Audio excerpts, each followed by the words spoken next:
So in order to solve for these equations, these systems of equations, we need to make sure we understand the main properties of equations. And for all equations, whether it be systems or just regular equations with one variable, the main idea or the big idea property is that equations are of balance.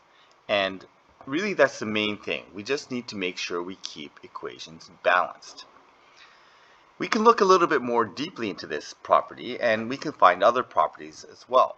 So one property of a balance or equations is the symmetrical property of equations, meaning that if x equals 3, we can flip it around and say that 3 equals x, and that's always true. And there's another property called the transitive property. You don't need to remember these terms, but the transitive property is this. We can transfer the property from one variable to another. So if x balances y and y balances z, we can say that x and z also balance. Okay, we can transfer the property of x through y onto z. Okay, so this is called the transitive property. So can we say that x equals z? Yes, absolutely. Okay, so we're going to just work with these properties. We're not going to solve anything right now, okay, because solving is when just working with these properties of balances and isolating x and figuring out what the unknown variable balances off.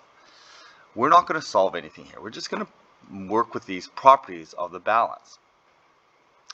So starting with a equals x, a plus 3 equals b, and b equals z, we want to make another expression equal to b.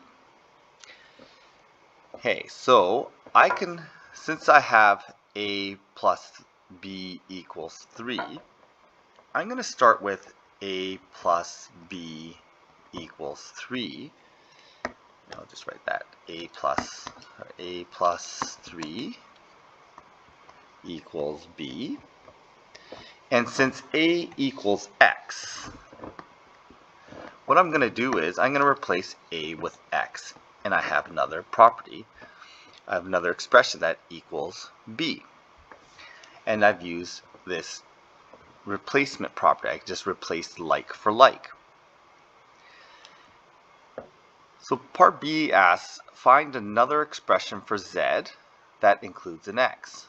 Okay, so I want an expression for z that includes an x.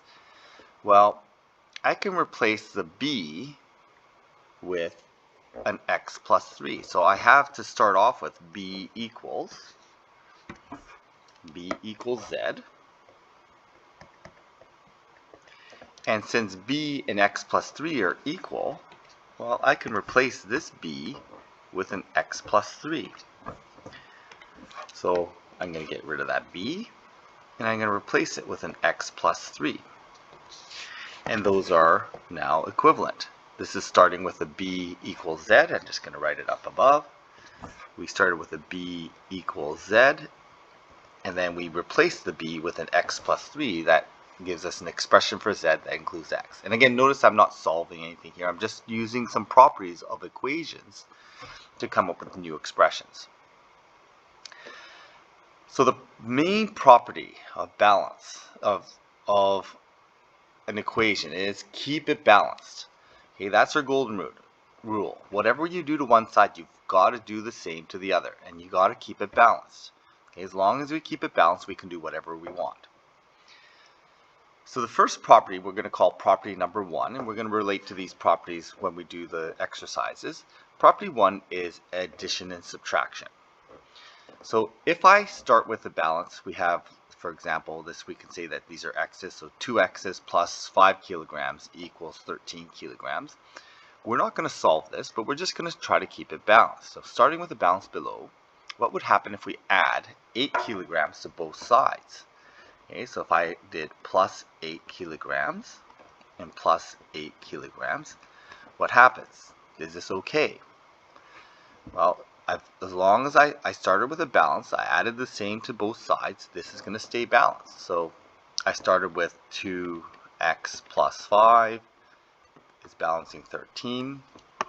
And I can add 8 to both sides. and this remains balanced. Okay, notice I didn't really solve anything, but I kept it balanced. What if we subtract 2 kilograms from both sides? Okay, I take away 2 kilograms from this side, I take away 2 kilograms from this side. Well, starting with a 2x plus 5 equals, there's my original balance. I take away 2 kilograms from both sides. Okay, and I kept it balanced. So this is balanced. The first one here is balanced. Okay, and that's the only thing I need to worry about. Now, I can solve this as well, but the main rule is keep it balanced. And we can do that by adding and subtracting the same amount to both sides.